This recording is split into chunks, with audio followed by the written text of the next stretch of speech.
Good evening and welcome to El Oso Fumar Takes. This is our 64th take live from Euless, Texas. I'm your host, Barry Duplessis, as always, and I'm so excited to welcome you all in tonight. It's going to be a fantastic show. We've got a fantastic way to end the first month of 2019. January 2019 is coming to a close, and this is our last show of the first month of the new year, and we're so excited to have you all tuning in tonight. And as always, El Oso Fumar Takes is sponsored by Drew Estate. The Drew Estate story is one of daring, heartbreak, and success, but most of all, one of passion for cigars in the country of Nicaragua, where they have been making cigars since 1998. Jonathan Drew and Marvin Semel are not your average cigar makers. Their story does not start in Cuba or with fathers in the cigar business. It started with a dream, and through their can-do spirit and never say die attitude, made Drew Estate one of the premier cigar manufacturers on the planet. So we are so excited to welcome you all in for the 64th take of El Oso Fumar Takes. It's been a fabulous 2019 so far, and without further ado, I'm excited to welcome in our guest for Take 64, a return guest of El Oso Fumar Takes, one of my favorite folks, a guy I just love chatting with and love talking cigars with, love smoking cigars with him, which I won't be doing tonight. Not even in spirit, because he won't be lighting up tonight. I'm so disappointed. Unfortunately. But without further ado, welcome Mr. Enrique Seijas of Matilde Cigars. Enrique, how you doing, my friend? Oh, I'm doing fantastic. How are you, sir? I cannot complain. It's great. Good weather.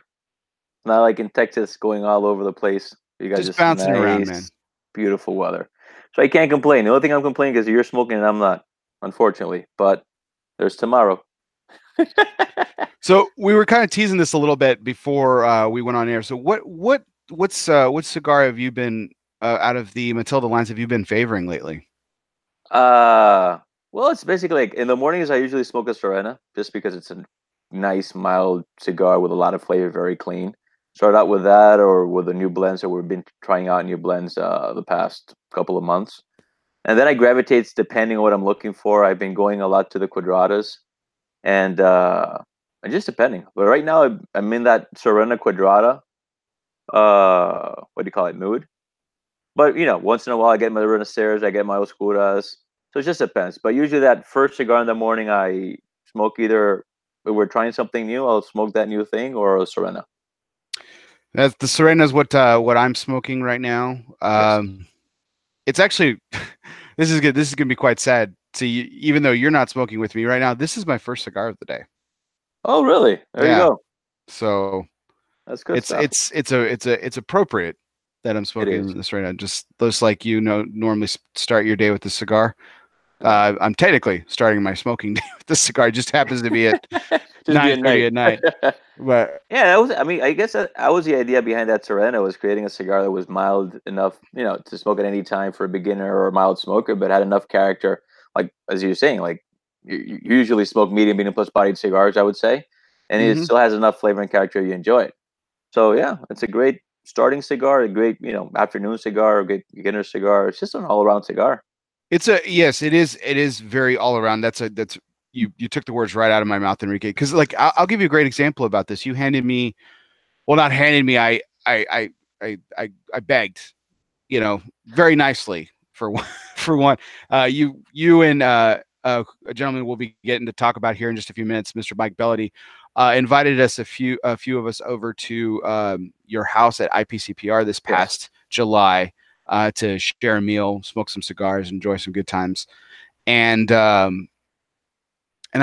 we'd been smoking all day throughout the show. Even in the evening, we had a few cigars already, and I had yet to have a Matilde. And at the time, and you're like, well, I have a Serena. I was like, actually, that would be perfect.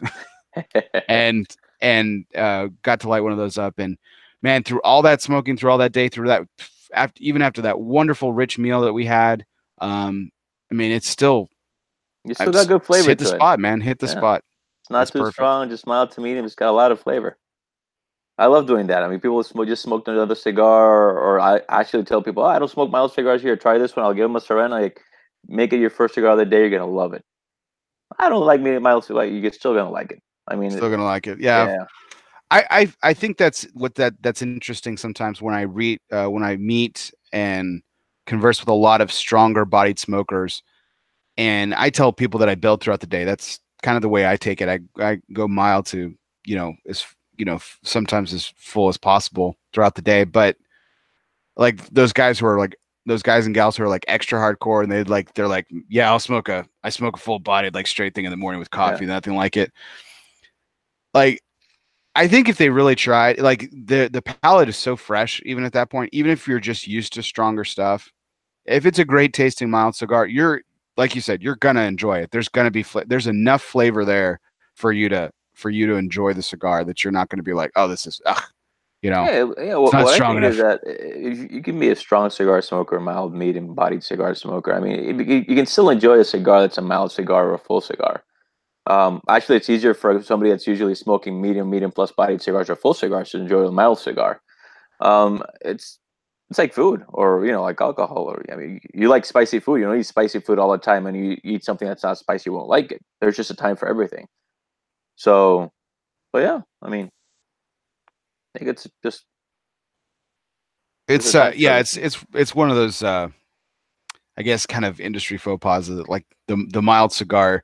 Although, as I've said many times on this show already, the mild bodied cigar is making a comeback, you know, I would say. Well, I mean, and they sell a lot. I can tell you that. it's like it's the it, it's the people that you hear from, but not the people who are buying your stuff. Yeah. Because like you and I have actually had this discussion about Lanceros, and I've had the Lancero discussion with several different manufacturers, and like, oh, everyone's always like, oh, make Lancero, make a Lancero, like a Lancero, and you guys like cringe at that because from your business It's point not of your view, top selling Lanceros size. don't sell, you Yeah, it's know, not your top selling size. except for all the nerds out there screaming for it and beating you to death with not having a Lancero if you do, Oh, but if you do or there's don't. definitely a market for Lanceros. It's just not a big market. I think there's a market for every size or every type of cigars, but Lanceros is just a smaller market. It's a more concise, more concentrated market. Um, Like if you find the right spots like Stokey's in Houston and stuff like that, and yeah, it's there's gonna like be Lancero Kings. it's gonna be and you marginalize it, it's gonna be a profitable endeavor for you. But like from a mass marketing standpoint, it's just not right. But and Well, again, back to the mild cigars, I mean, where in your in your portfolio, I mean, Serenas are probably one of your they're probably what are they your top seller, or is it like it's one of them. Yeah, yeah. I mean, our portfolio is only for Lions, but yeah, it's our newest cigar, and it does sell a lot. It sells a lot in the States. It sells a lot in Europe. It sells actually. I believe it's our. I don't think it's our top seller in Europe. Well, So yeah. that's actually actually an interesting segue into what one I wanted to talk to you about this evening. So, you know, so you're international, of course, and you do most of your business in the States and everything. Hmm. And so we're coming up on the 1 year anniversary of your decision to create your own distribution group with Mike Bellady of MLB Cigar Ventures Hmm. called Seibel Yep, Distribution. And so that's coming up in April. And it actually happened just about a month and a half or so after I had you on the show for the first time. that's So this is correct. the first time we get to really talk about it. Um, Sable Distribution, Sable, I'm not crazy, right? It's your last names. Yes, it is Okay. our last name. Yeah, Belly. That's correct. That's correct. You got it. Save from Seijas and Bell from Bellady. That's So, correct. but it's an interesting partnership. You guys both came from distribution histories with Quesada, Yeah. Hmm. and Quesada actually manufactured some manufacturers for Mike and MLB Cigar Ventures. Hmm. Um, but it. How's that process going? We're coming up on 1 year, and how's that process going for you guys? Going from a major distribution network to building something from scratch for yourself. How's that going? You always have positives and negatives. I mean, positives is you have a more personal care with your customers. Not that we didn't before, because we have direct contact with all our retail stores. But now you have that direct contact from the from the moment the order comes in to the moment people receive the orders. You get the phone calls, you get everything. So you have all that full contact. And I mean, you got a lot of negatives. I mean, it's a smaller company. When you're working with a distribution company the size of a Casala SAT Imports, you have a much bigger umbrella. So your network is much bigger. So that's a positive. So you get a lot more, I would say, distribution span. So when you go in smaller, you go more personalized, you go more focused, I would say, and you grow slower. It's everybody started as a small distribution company, and they got bigger and bigger and bigger and bigger. So when you start distributing with a distribution company that has had a lot of time in the industry, you're piggybacking from that distribution network. You're piggybacking from that huge network of stores, and you also have the advantage that, let's say, for example, if let's say let's use Michael's for an example, and uh, and Michael's putting $15 for at that time was a deal with Casada, and they only needed 2 boxes of Matildes. So you can piggyback from there, or vice versa. Michael's in that case would be placing 20 boxes of Matilde, and they can piggyback with MLBs or with Casadas. So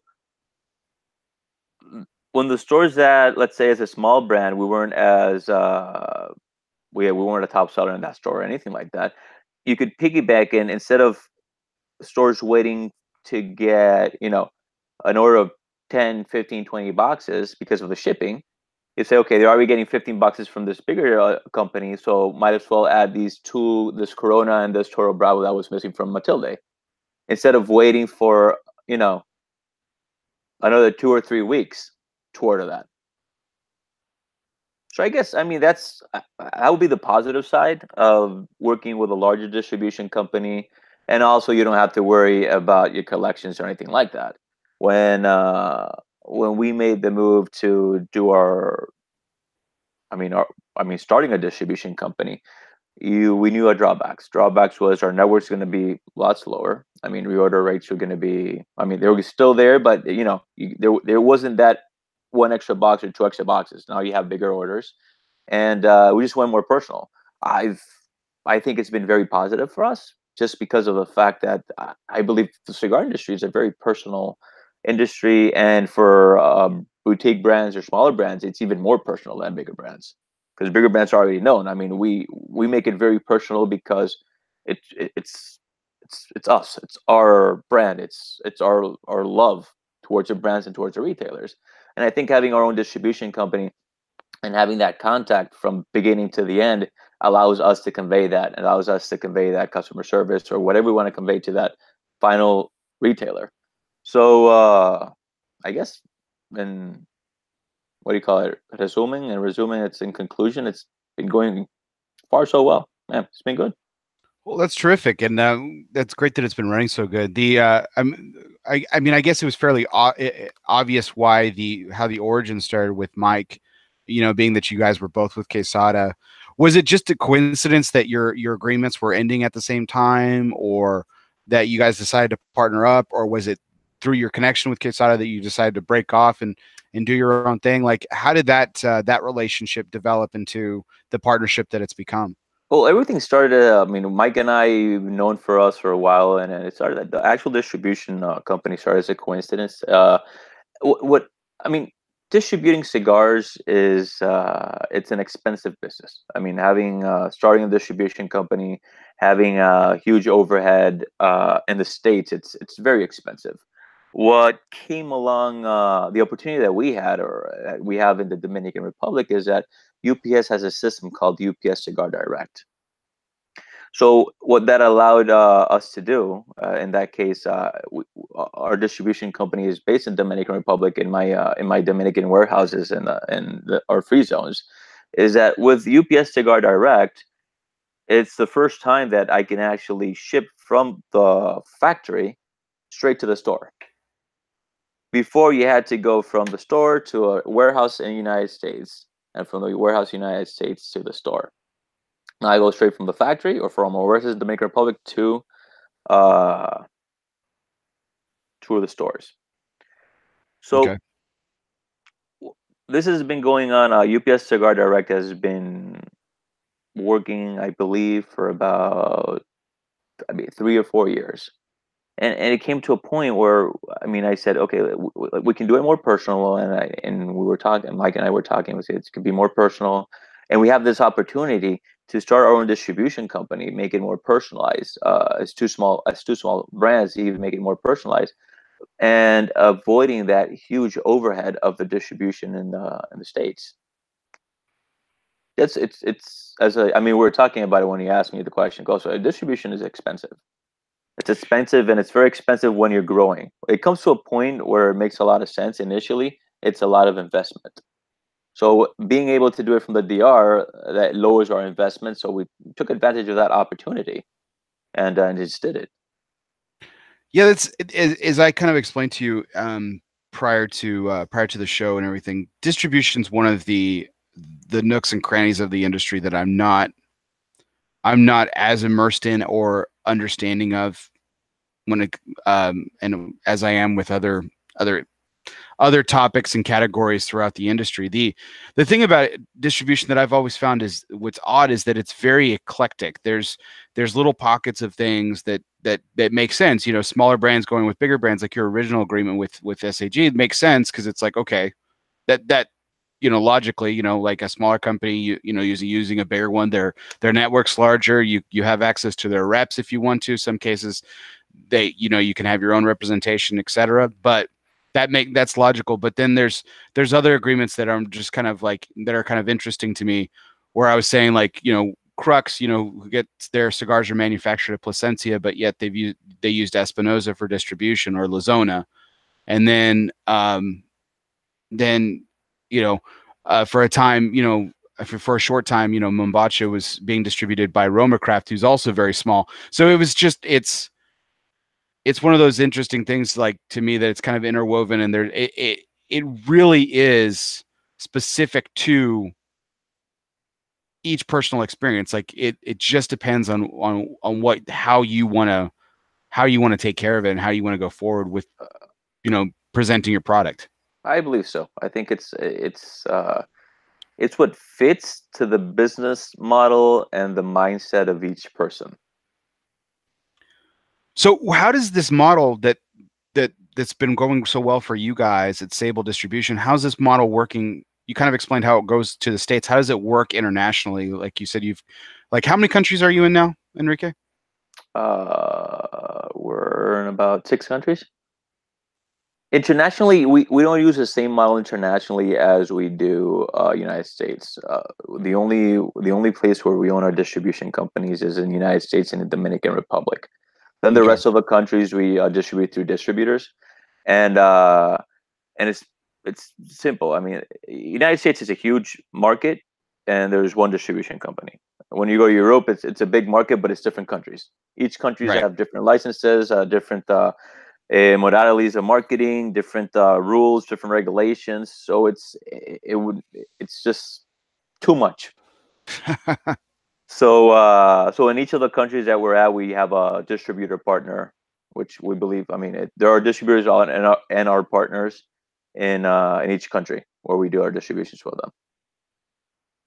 So so is it a collective? Is it like a Sable distribution going to Europe? So is MLB as well in these six other countries, or is it, as you go outside the U.S. market, are you guys independent of each other? We're independent.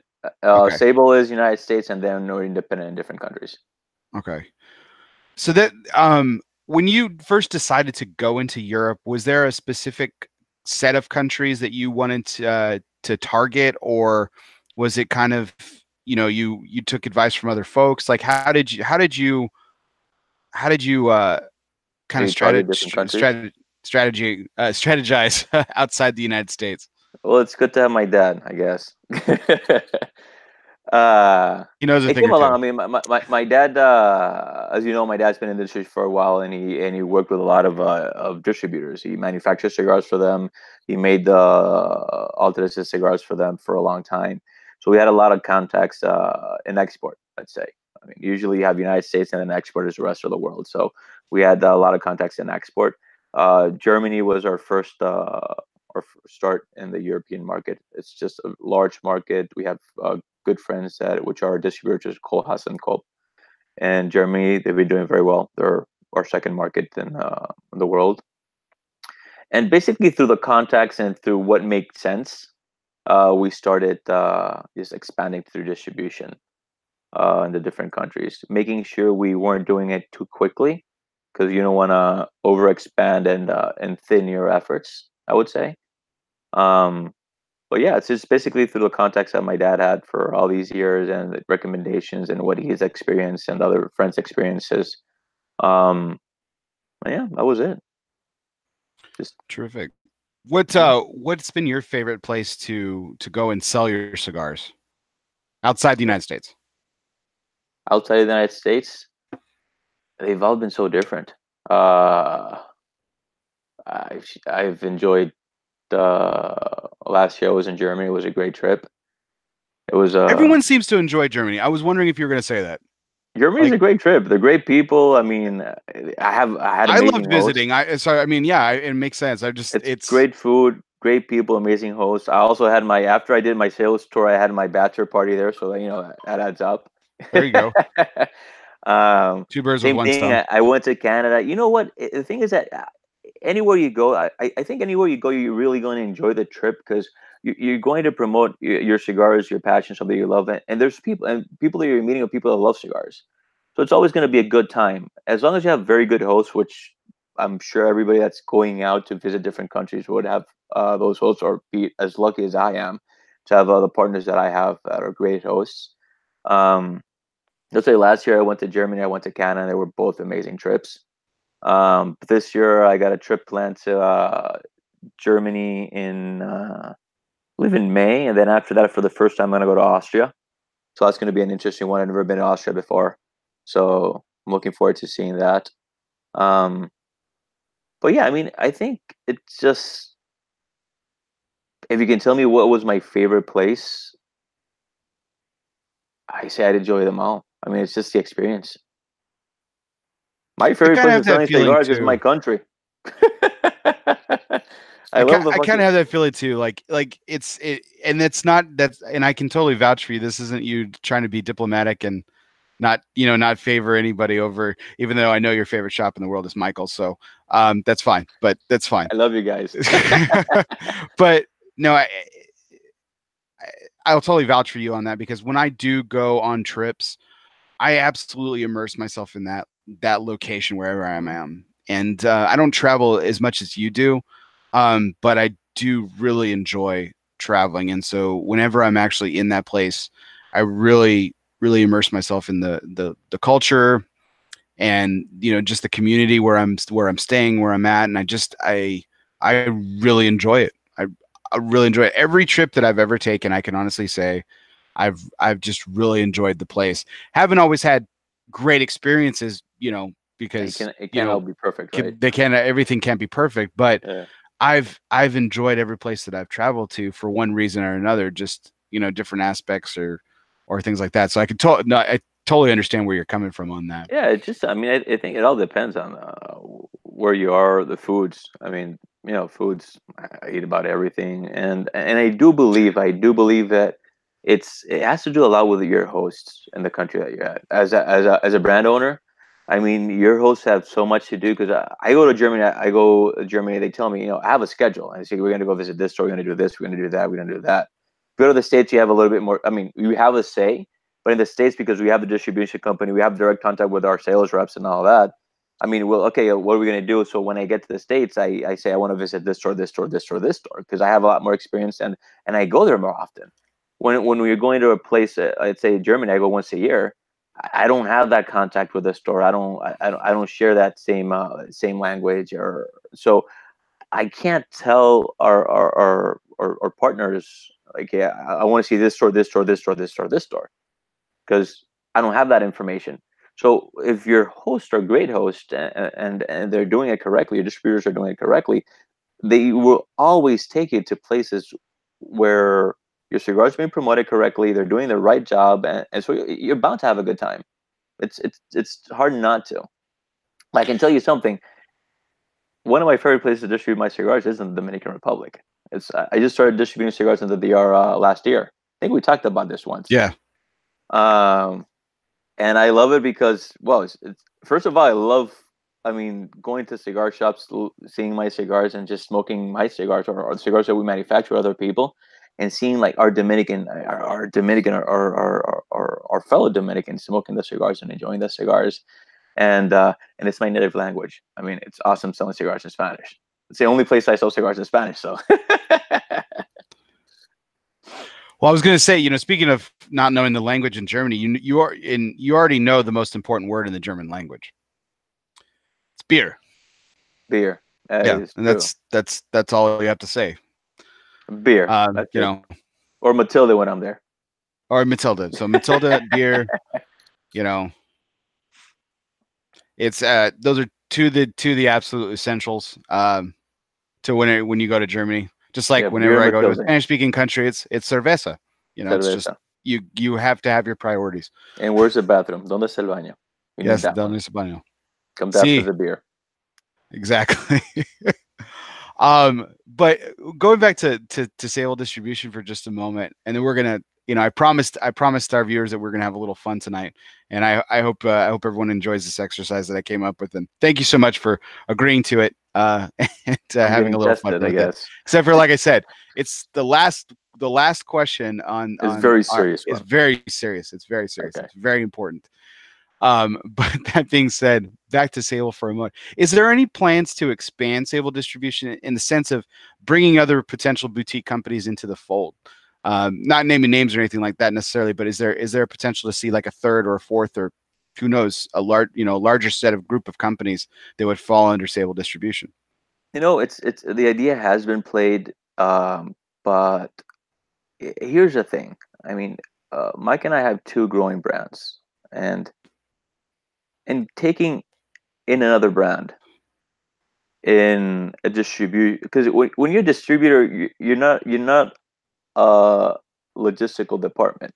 You're supposed to push a cigar. You're supposed to promote the cigar. You're supposed to do the sales. And in my right conscious, right mind, I wouldn't see myself as a person or as a brand owner that's growing this brand. How am I going to put the same focus on somebody else's brand that I will do on Matilde? So I think that as long as we're growing as a brand, I mean, maybe as a logistical department, saying like that brand owner does his sales, does his does the actual customer service and all that from his brand, and you do the distribution or the logistic part. That makes a lot more sense. But in my right conscious, I couldn't take up a brand at this moment because I know I'm not going to put the efforts as one of the owners of the distribution company, or the efforts that I would put behind my brand.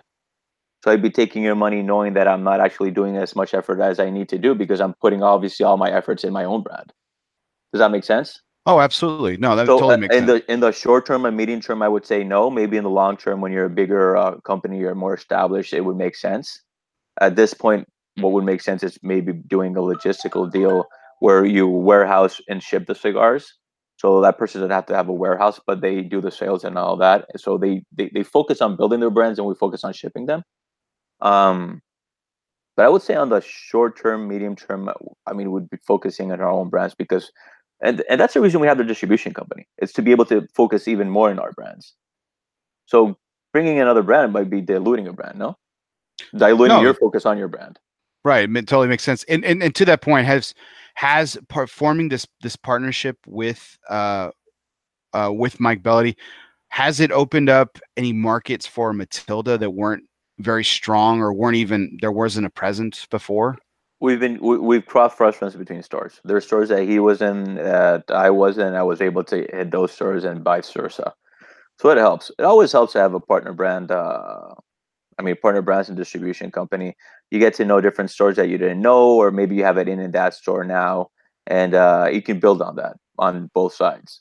So yeah, it's a good thing. Is there any like friendly competitive nature between the two of you guys about it? Because I know Mike hits the links and stuff, and Mike to me seems like he could get a little competitive with stuff. So is there any friendly wagering or anything like that goes on behind closed doors?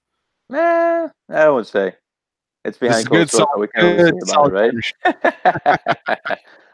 right? uh, now we're. I mean, there's no. I mean, obviously, it's like, oh, he's selling more than I am. Well, I'm selling more than he is. But it's always, at the end of the game, it's two brands and it's one company. So Mhm. we both want. We want both brands to sell a lot because, Sable grows, and at the same time, I want my brand to sell a lot. I want Mike's brand, and Mike's the same thing. So, I It's a mean, collective success, it's at a the end of the collective at the end success. at the Yeah, end of the day. yeah, Yeah, that makes exactly. sense. So the last question I'll get to before we get into our little fun segment is, you know, we the last time that you and I spoke formally on another show, and we talked about a little bit before the show, was that you guys are tasting new blends, trying out new blends and everything, and you're also testing out new Vitolas and existing ones, especially Mhm. something that I'm really excited about, which is the Churchill. Will we see a Churchill Matilda um, in 2019? I'll send you some. I'll say that. There Okay, you fair, go. fantastic for me. What We do about have that? What's there are that? box pressed. Right, You right. will be seeing And I know box you made pressed. a specialty one, the Yeah. Serena, right? For an event, a special event. No, what we did was for It was for a wedding, correct? The Serenas we did Lanceros, which Gotcha. was out of a drunk promise, and Churchills, which was, I guess, also, you know, kept my promises. So what we did as a specialty cigar was for my wedding. We had a special blend. And now we were saying about for the events, we have the Oscura box pressed. And that's coming out now. We produced a few box press to start doing events and give it a try, see what the market likes, and then probably we'll bring it out as a regular batch production. That's fantastic. That's really exciting. I I always wanted to see what the quadrata would be in like a traditional parejo or one of your other blends in a box press. So now I'll get to try that. That's really exciting because I think specifically with the Oscuro that will because you have to take out some of the filler. So Mm-hmm. it might lose a little bit of strength, but I bet that sweetness really comes through on that box press Oscuro. It's fucking And amazing. I'm excited to I try can't it. say fucking here, but it's not like, yeah, I Yeah, can say you're fuck. fine. It's fucking amazing. There Yeah, I'm not regulated by the FCC, so you thank go. God I can say whatever I want. That's good shit. No, it's um, great. It's a great vitola. We have them in Robusto's and Toros. oh, that's exciting. Yeah. What about that elusive fifth line? Eh, We have the wonderful Renense, Oscura, Sorena, and Quadrata. What about that elusive fifth line? Is that something that the Matilda fans will see it in might be 2019? possible. It Possible? might be possible. Yeah. We've been working on a lot of blends. We've been working on a lot of blends. So it's gonna be a fun year for us. It's gonna be a Fantastic. fun year and blending wise, customer service wise. I'm coming out with a couple of cool things. Well, I'm excited to try the box press. I think that'll be good. The Churchill, like I told you, that Vitola, the time commitment is something that you have to consider with the Churchill. But I love the way Churchill smoke. I Oh, love that cool smoke that comes through that and long cigar. that Churchill and that Serena smokes amazing. But I'll make sure in next Michael's orders when they come in, I'll make sure to include a couple of goodie stuffs for you guys to try. One of Thank you those so box much. press and Churchills. Appreciate You it. can enjoy it. It's wonderful. Looking forward to that for sure. So, without further ado, I'm so excited to get into this segment because I'm actually I, worried I, now. I thought no, I thought this would be fun to uh, have. So, as many know, you are recently married and now expecting I am to. pregnant. Yes, Yes, you are pregnant. Yes, I absolutely. put on 15 pounds. I am pregnant. I got a big Your ass wonderful belly. your wonderful and lovely wife who I had the privilege of meeting at this last year's IPCPR. She is pregnant and you guys are about to welcome your first child. So when is the due date again? It's just right before IPCPR, June. Oh my goodness. He's due from the 6th to the 10th. So Okay, I June. didn't know. I didn't know if we could say what sex the baby is. So yes, you're having a boy, so that's Yeah, fantastic. I yeah. have a son. I'm so excited for you. It's fucking like awesome. man to man, friend to friend. Like I'm so excited for you. I It am was just pretty. so excited. I mean, it's pretty crazy when you see your kids stick for the first time on the sonogram. It was like, holy shit, that's it. It's fucking awesome, man. It sounds weird when you say it, but it is pretty cool. You say, "Oh, well, it's a It's gonna boy. be even It's better a because boy." now we have this on tape. You saying that we're gonna play this at every birthday of his for the That would be rest of his perfect. life. Yeah, exactly. Here we go, kid. Here we go. It's what your dad said for the first time. Holy He was shit. so excited. So I thought it would be fun. So what we're gonna play a little bit. We're gonna play a little game, Okay. and you have to choose between the two. So we're gonna go through segments of two. You have a choice of if you had to name your son this or this, which one would it be and Okay. why? Okay, Okay. so we're gonna go ahead and play this a little bit. So the first category is pretty simple. So we've been talking a lot about Seibel Distribution tonight, so it totally makes sense. Would you name your son Bellady or McDonald after MLV Cigar Ventures Barry McDonald? So Bellady specifically, not Mike and not Barry, but Bellady or McDonald. Well, Bellity's loaded, so I would go with Bellity. Get some of that money. Hopefully, it transfers through osmosis just by naming Exactly. naming the Yeah, son Bellady. exactly. Okay, all right. Okay, so now we're kind of venturing a little bit into Hashtag tobacco a little just fuck bit. my So, Bellity. would you name your son Corojo or Criollo, Criollo. and why? Criollo and why? He's Criollo. He's Dominican Republic. 100% Criollo. Oh, even better. Okay, so this is going to make another category here in a second, just interesting. So, keeping it in the Dominican Republic, would you name your son San Vicente or Alor? Huh. San Vicente. Let him be a saint. There we go. Okay, okay. And I think, and what's interesting about that is I But I do like Color more than I like San Vicente. see. I was going to say the opposite. I'm a bigger fan of San Vicente than I am Oh, Alor. So yeah? I was like, oh, that's perfect. And I'm a bigger fan of Corojo than I am Criollo. Gotcha. And so, and like as a general rule, most cases, the way that they're used in blends, we could argue and talk all night. But But I'm going that's more toward the name than the actual tobacco. absolutely okay. So would you? Okay, so here's one: broadleaf or shade? Broadleaf for shade. I go with shade. It's shorter.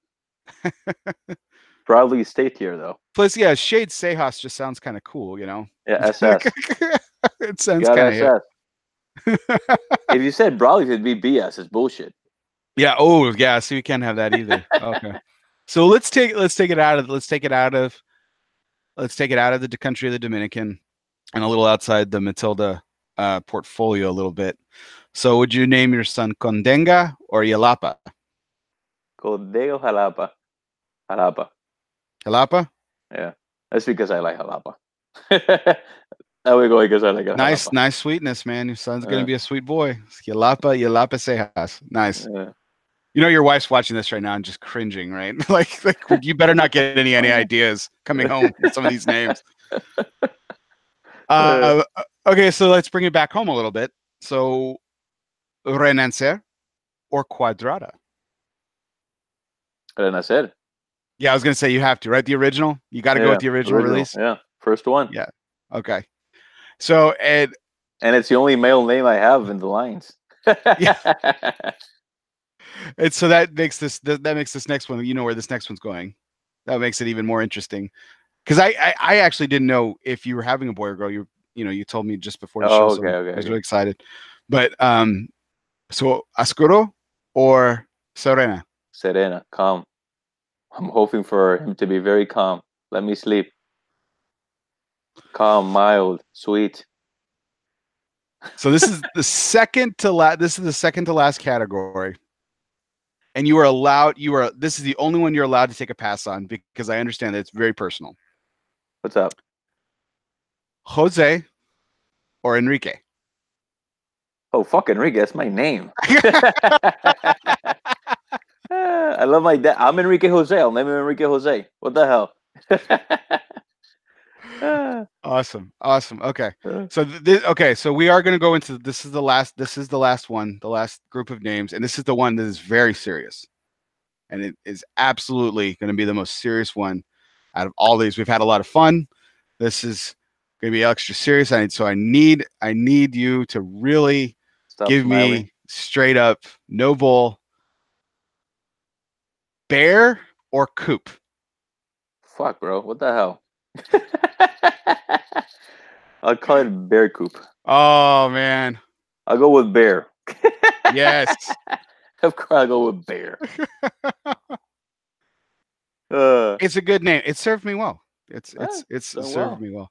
Bear. So yeah, rest assured that we But can. then again, it's BS again. That's true. That's true. Damn it. Uh, But rest assured, we can probably bank on, if you guys are taking the odds to Vegas, anyone out there that's listening, you could probably bank on the fact that Bella di Criollo, San Vicente, Shade, Huyalapa, Renancer, and Serena, and Bear, as much to my chagrin, will not be the name of your son. But we look forward. No. We look forward to the good news. I don't think my wife would Congratulating like you any first. of those names. I was gonna say, she's like watching this. She's like, you better not come home with any inspiration. Seriously. Yeah, how dare you? God How dare you talk bless. about my Like, what kid's did name Bear? like What that? was Bear doing? What was he thinking? Oh my goodness. But that's. I look forward to congratulating you. Will you be able to come to IPCPR with it being that close? Yeah. I'll make it to the IPCPR. Well, I look forward to shaking your hand and welcoming you in. I gotta give me a Officially hug. welcoming You know, you shaking my hand. Kids are hug. You know, I gotta give me a hug. Big fat Okay. hug. I'm a hugger, man. So it'll totally There you happen. go. A big bear hug.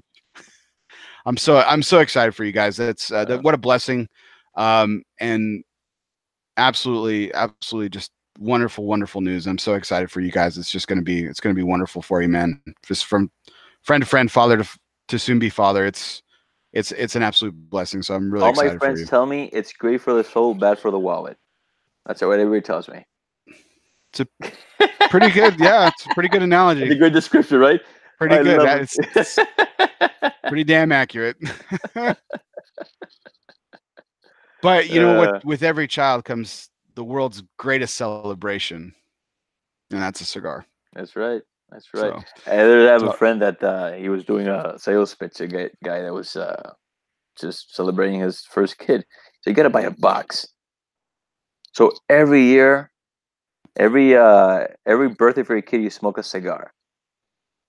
And then at the end, when he's 18, you have 2 cigars left, and that's when you give him his first cigar. So you got a box of 20, 18 years. We're like, that's money. Look at that shit. I like that. I don't think I'd be hindsight's 2020. I should have done that. Yeah, I don't think I'd be patient to do it, but yeah, it's somebody that's patient. You want to wait 20 years to smoke a box of cigars? Good way to go. Absolutely, that'd be terrific. That would be really terrific. Well, Enrique, I really appreciate your time this evening. It's been absolutely wonderful getting to talk to you one more time here on our 64th take. Thanks for having me, buddy. Best of luck to Seibel Distribution and Matilde Cigars in the year of 2019. But we are, I am more excited, as excited as I am about the future of Matilde and Seibel Distribution. I'm more excited about you, my friend, becoming a father. That's just absolutely terrific news. Warms my heart, man. Warms it. Appreciate it. Thank you. So, for all of you out there, we really appreciate all your likes, shares, comments, and of course, viewing tonight's show. It's been an absolute fantastic time as we close out the month of January 2019 with our 64th take. Enrique Seijas was my guest. Be sure to subscribe and download on our YouTube channel. And of course, we are available now on iTunes, Google Play, and everywhere you listen to podcasts. Go ahead and download, subscribe, and leave a review. Positive, preferably, but you know what? Just leave a review. We'd really appreciate it. And we really appreciate everyone who's done that so far and listens to us week in and week out. We really appreciate you guys. And it's just been a fantastic month of January as we kick off the new year right and roll into the second month. More than likely, we will not actually be having an episode for Super Bowl Sunday. It turns out a lot of people watch that game and nobody wants to be a guest. But that's okay. We really appreciate it. I might pop on and we might have a little bit of fun with Super Bowl Sunday. You should do But you should do a live Super Bowl bet. Start going a pool. oh Cigars. man, yeah, right. We'll That'd start be pulling there. that would get some attention for sure, man. But like we said, children, great for the soul, terrible for the wallet. Not sure I That's have that right. in my pocket, but really, really got a great slew of guests coming up in February and some already booked for March as well. So stay tuned to our Facebook page for upcoming guests and upcoming takes. It's going to be a fantastic year. We're so excited. We're just getting started here on El Oso Fumar Takes.